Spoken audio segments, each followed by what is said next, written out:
Fala, meus amigos, sejam todos muito bem-vindos ao nosso 144º dia de devocional. E hoje a gente não poderia falar de outro assunto senão de Pentecostes. Hoje é considerado o domingo de Pentecostes, o dia de Pentecostes.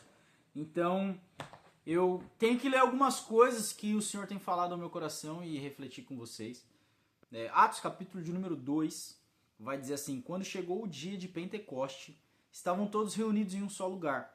De repente veio do céu um som, como de um vento muito forte, encheu toda a casa na qual estavam sentados.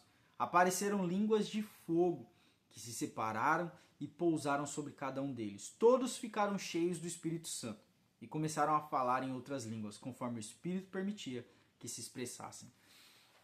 Esse dia aqui foi um dia memorável, o dia em que o Espírito Santo foi derramado sobre a igreja, como foi dito pelo profeta Joel. O profeta Joel vai dizer que nos últimos dias Deus derramaria do seu Espírito sobre toda a carne, não só servos, servas, jovens, idosos, sobre todas as pessoas. E os velhos teriam sonhos, os jovens teriam visões e profetizariam ali. E esse dia acontece no Pentecostes, no dia do Pentecostes, em Atos capítulo de número 2, essa profecia se cumpre. E ali as pessoas são cheias do Espírito Santo. E algumas coisas que acontecem, que eu quero trazer aqui só alguns dados, algumas representações para vocês, mas quando diz a palavra que o fogo pairou sobre a cabeça deles, fogo sempre é a representação da presença de Deus. E na palavra, quando você volta na palavra, você vai ler o Antigo Testamento sobre todas as vezes que o fogo aparecia ali. A gente tem, por exemplo, o fogo na sarça, a sarça pegando fogo, mas a sarça não se consumia. Você tem a presença do fogo queimando os sacrifícios. Você tem o fogo em Levítico, quando fala que o fogo veio no altar. Eles tinham feito o tabernáculo e quando eles fizeram o altar, na inauguração do tabernáculo, o fogo veio do céu e acendeu o fogo do altar. E são várias representações sobre como Deus vem através da história mostrando esses atos onde Deus está ali sempre aparecendo e mostrando para nós como se fosse uma sombra no Antigo Testamento do que haveria de acontecer. A palavra de Deus vai dizer que nós, através de Cristo Jesus, em Cristo Jesus, somos feitos templo do Espírito Santo. Então, quando a gente olha para o Antigo Testamento e vê que o fogo, lá em Isaías vai dizer, em Jeremias vai dizer, Jeremias, por exemplo, vai falar que ele tentou segurar a palavra de Deus dentro dele, mas a palavra do Senhor era como fogo consumidor dentro dele, fogo em seus ossos. Quando a gente vê que Deus começa o fogo no altar em Levítico, quando a gente vê a sarça pegando fogo, mas não se consumia. E quando a gente vê também Isaías falando a respeito do ouro, que o ouro ele é colocado no fogo, e o fogo queima as impurezas do ouro, fazendo o ouro se tornar mais puro, um ouro mais valioso. Eu olho para o dia do Pentecostes e acho algo muito impressionante, porque se a gente olhar também lá na Torre de Babel, por exemplo, Deus confundiu as línguas e separou o povo. E no Novo Testamento, em Atos dos Apóstolos, Deus traz línguas estranhas para unir o povo debaixo de uma só língua, de uma língua divina, de uma língua que a palavra de Deus chama o dom do Espírito Santo, de falar em línguas. Eu acredito nisso, sou pentecostal, e eu acredito que o dom de línguas é um dom do Espírito, e é um dom que é uma manifestação de Deus, e que não necessariamente você tem que falar em línguas estranhas para ser cheio do Espírito Santo, é isso que eu quero dizer. Mas o interessante é que Atos dos Apóstolos, ele foi escrito conforme acontecia.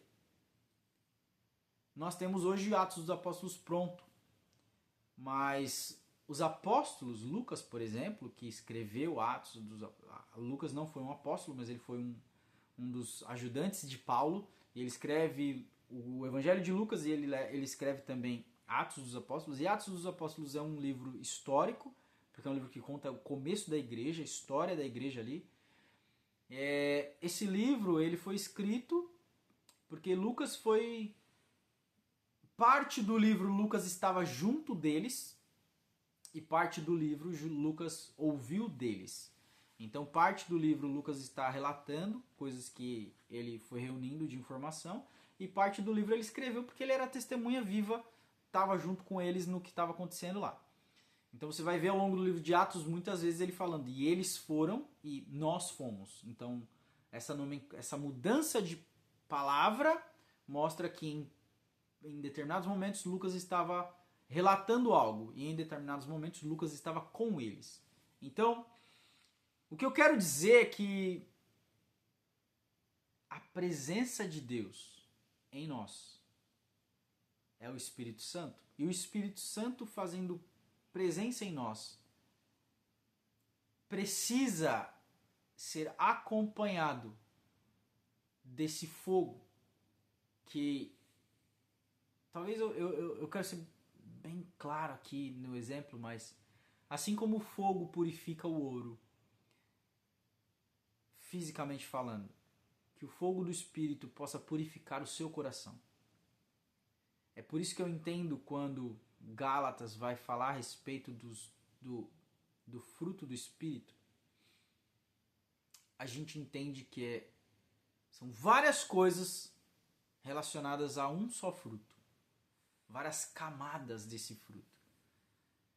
E quem dera toda a igreja fosse cheia do Espírito Santo, quem dera os cristãos entendessem a importância do Espírito Santo, quem dera nós fôssemos transbordantes da presença do Espírito Santo todos os dias da nossa vida.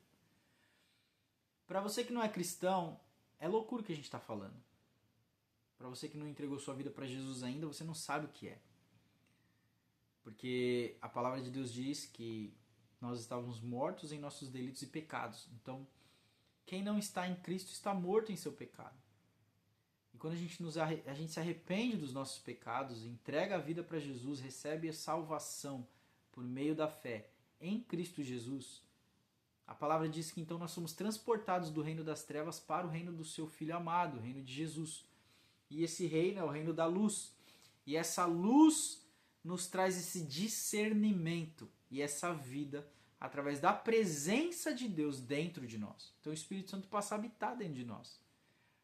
E o Espírito Santo passa a dar essas direções, a trazer esse discernimento, a trazer essa visão das coisas ao nosso redor e dentro de nós. E quanto mais você experimenta a presença de Deus, mais você deseja. E quanto mais você deseja, mais você ama. E quanto mais você ama, mais esse amor é derramado sobre a sua vida. E quanto mais desse amor é derramado sobre a sua vida, mais esse fogo do Espírito Santo queima dentro de você, e mais esse fogo vai queimando aquilo que é contrário à vontade dele. Porque a palavra de Deus diz que a carne milita contra o Espírito e o Espírito contra a carne. E aquele que vive pela carne jamais pode satisfazer a vontade do Espírito, mas aquele que satisfaz a vontade do Espírito jamais pode satisfazer a vontade da carne. Ou seja, quem vive pelo Espírito não vive em pecado. Forte isso, né? Mas se você vive na direção do Espírito, você ouve a voz do Espírito. Logo, você não ouve as urgências da carne e as vontades da carne. E esse é o ponto. Você vive uma nova vida todos os dias. Mais livre, mais liberto e reproduzindo em você mais e mais da presença do Espírito Santo. Então, é importante que você entenda isso. O quanto você zela, o quanto você tem cuidado, o quanto você tem se esforçado em ouvir o Espírito Santo. Porque a Bíblia também vai dizer, não entristeçais o Espírito. E esse entristecer o Espírito é com os nossos pecados. É não ouvindo a sua voz, é fazendo o que a gente quer. E parece que é muito mais fácil, né? É mais fácil ouvir a carne. É mais fácil viver e experimentar a carne. Com certeza. Mais fácil do que ser fiel. Mais fácil do que obedecer.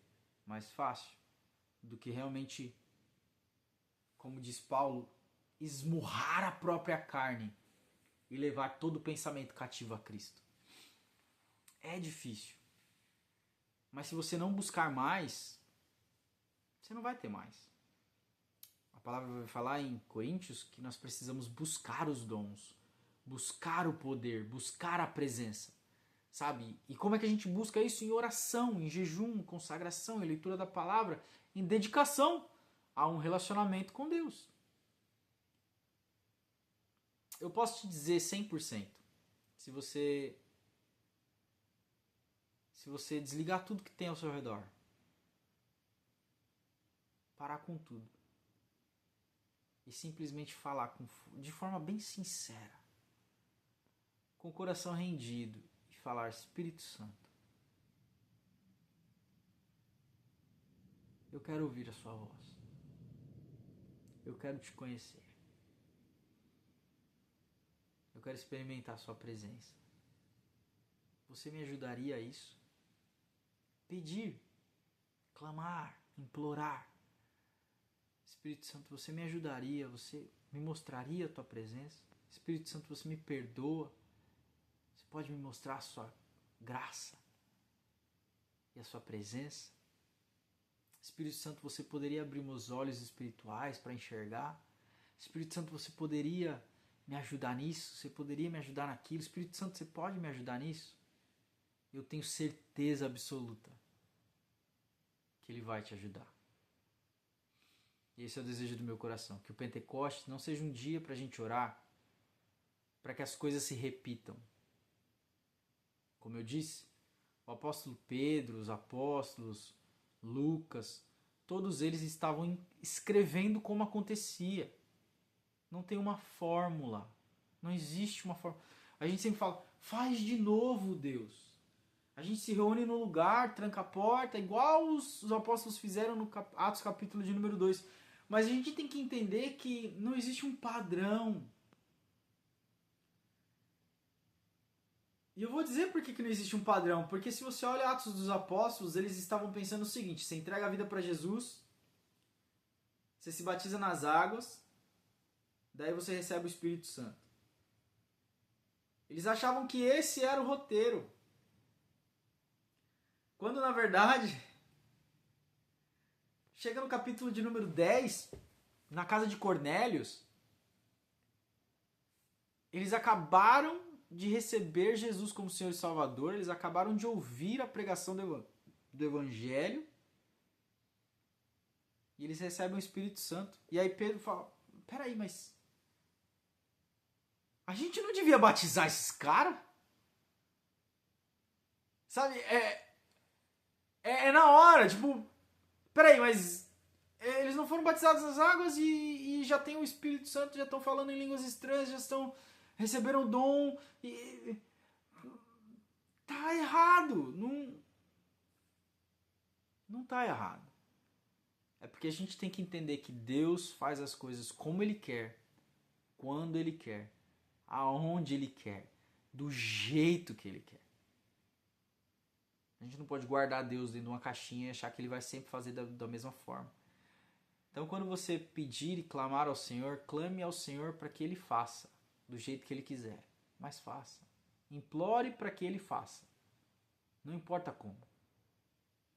No ônibus, num quarto fechado, no curso, na escola, no trabalho, não importa onde. Mas que Ele faça.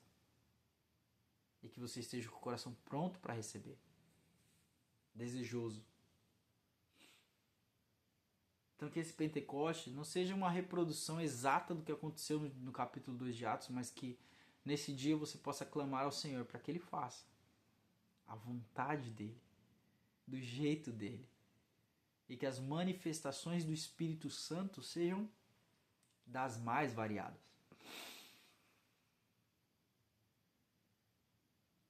É o que eu espero. E é o que eu oro também sobre a minha vida e sobre a sua vida, sobre a minha família, sobre a sua família. Que as nossas igrejas sejam cheias do Espírito Santo. Do jeito que Deus quiser. Para a honra e glória do nome dEle, não para nós. E que o fogo do Espírito possa queimar em nós aquilo que não é de Deus. Para que a gente se torne mais puro, mais verdadeiro, mais santo, mais valioso na presença do Pai. Amém? Deus te abençoe e até amanhã.